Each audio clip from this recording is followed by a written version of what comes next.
محترم،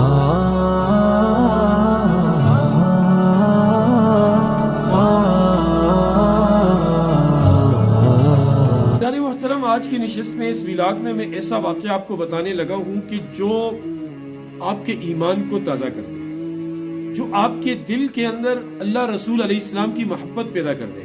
آپ اگر گناہوں کے اندر خدا نہ خواستہ مبتلا بھی ہیں، آپ کے دل میں توبہ کی امید پیدا کرے گا، توبہ کا شوق پیدا کرے گا۔ اور یہ واقعہ ہمارے ہندوستان کے مشہور شاعر جگر مراد آبادی کا، وہ جگر مراد آبادی جس سے اردو پڑھنے والا ہر طالب علم آگاہ ہے۔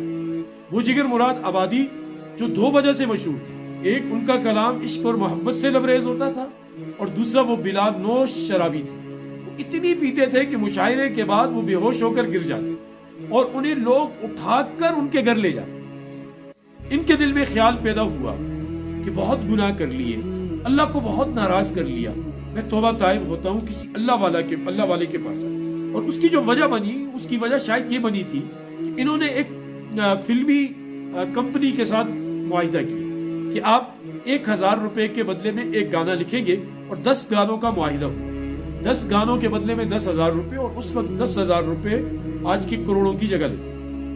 انہوں نے یہ معاہدہ کر لیا، اور یہ جب گھر آئے سوئے، رات کو خواب میں دیکھا یہ ہے اور ایک شیر ہے، اور شیر کے آگے بہت ساری گندگی ہے، نہ پاخانہ وغیرہ، اور شیر اپنے پنجوں سے ان پاخانوں کو اوپر پھینک رہا۔ یہ جیسے ہی بیدار ہوئے، انہیں احساس ہوا کہ میں نے گانوں کی جو ڈیل کی ہے یہ انتہائی غلط کیا ہے، لہٰذا یہ مجھے اس سے توبہ کرنا چاہیے۔ ان کو بلایا، معاہدہ ختم کیا، پیسے واپس کیے اور توبہ طائب۔ اب یہ گھر سے نکلے اس جذبے کو لے کر کہ میں توبہ پکی توبہ کرتا ہوں کسی اللہ والے کے ہاتھ پر۔ ان کے ایک دوست تھے جن کا نام غالباً عزیز الحسن، خواجہ عزیز الحسن مجذوب رحمۃ اللہ علیہ۔ یہ شاعر بھی تھے، بڑے تگڑے شاعر تھے، جگر کے دوست بھی تھے، اور حضرت اشرف علی تھانوی نور اللہ مرقدہ کے یہ خلیفہ مجاز بھی۔ انہوں نے جب جگر کو دیکھا، کہا میاں بڑے پریشان لگ رہے ہو، کیا بات ہے؟ تو انہوں نے کہا میں توبہ کرنا چاہتا ہوں، کسی اللہ والے کے ہاتھ پہ بیعت کرنا چاہتا ہوں۔ تو وہ انہیں لے کر حضرت تھانوی صاحب کے پاس گئے، اور تھانوی صاحب سے ان کی سارے قوائف بتا دی۔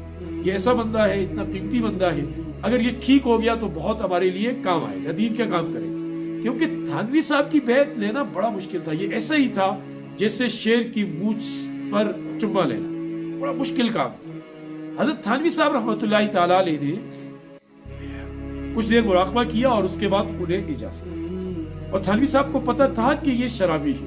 تو تھانوی صاحب نے ان سے عرض کی، فرمایا ان سے کہ دیکھو مسجد میں نہ پینا کہ یہ اللہ کا گھر، یہ جو مدرسہ خانقاہ ہے اس میں بھی نہ پینا کہ یہ لوگوں کے خیرات صدقات سے بنی ہوئی تعمیر ہے۔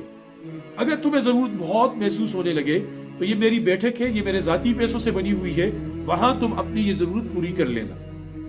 ان کو اپنی بیٹھک میں رات کو لے جانے کے بعد تھانوی صاحب اللہ کے سامنے سر بسجود ہوئے، دعائیں مانگی کہ یا باری تعالیٰ میرا اتنا تھا، اس کو میں یہاں تک لے آیا ہوں، یا اللہ تو میرے کمرے کی حفاظت فرمانا، وہ کمرہ، وہ بیٹھک جس میں اللہ کے ولی آتے رہے ہیں، یہاں اللہ اور نبی علیہ السلام کی باتیں ہوتی رہی ہے، یا اللہ اس کو اس نجس العین سے، ام الخوائس سے، یا اللہ شراب سے اس کی حفاظت۔ رات گزری، صبح ہوئی، اور جب یہ تھانوی صاحب کے پاس آئے تو تھانوی صاحب نے پوچھا کیا ہوا، تو رو پڑے اور کہا، عرض کیا کہ جناب حضور میں نے توبہ کر لی اور میں نے اس کو حرام بھی ہاتھ بھی نہیں لگایا۔ اور پھر تھانوی صاحب نے کہا چلیں آپ کو بیعت کر لیتے ہیں۔ تو انہوں نے کہا نہیں، بیعت میں تب کروں گا، میری 4 شرطیں، اور وہ اس جذبے سے انہوں نے کہی کہ تھانوی صاحب ان کی شرطیں ماننے پر مجبور، اور وہ شرطیں بڑی پاکیزہ تھی۔ تو تھانوی صاحب نے پوچھا وہ شرطیں کیا ہیں؟ انہوں نے کہا پہلی شرط یہ ہے کہ آپ میرے لیے دعا کریں کہ شراب سے جان چھوٹ جائے، میں توبہ طائب ہو جاؤں گناہوں سے۔ تھانوی صاحب نے کہا ٹھیک ہے۔ دوسری اس نے کہا میرے لیے دعا کریں میں داڑھی رکھوں، تھانوی صاحب نے کہا ٹھیک ہے۔ تیسرا اس نے کہا آپ میرے لیے دعا کریں اللہ مجھے حج کرائے، تھانوی صاحب نے دعا کی، ٹھیک ہے۔ چوتھا اس نے کہا کہ میرا خاتمہ ایمان پر، جب دنیا سے جاؤں تو ایمان کی حالت میں جاؤں۔ یہ دعا ہوئی اور تھانوی صاحب کے وہ معتقد بنے، اور پھر زمانے نے دیکھا ان کی توبہ کے قبول ہوئی، انہوں نے داڑھی رکھی، انہوں نے حج بھی کی۔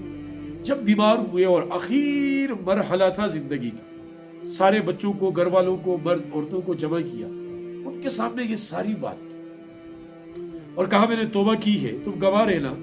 اور پھر جب وہ نزع کی حالت شروع ہوئی تو سب کے سامنے بآواز بلند کلمہ شہادت پڑھا، اشہدو ان لا الہ الا اللہ وحدہ لا شریک لہ واشہد ان محمدا عبدہ ورسولہ، اور روح پرواز کریں، قربان جائیں ایسی توبہ کے اوپر، ایسی زندگی کے اوپر کہ اللہ تبارک و تعالیٰ نے انہیں کیا سے کیا بنایا۔ تو اس لیے کبھی بھی مایوس نہیں ہونا چاہیے۔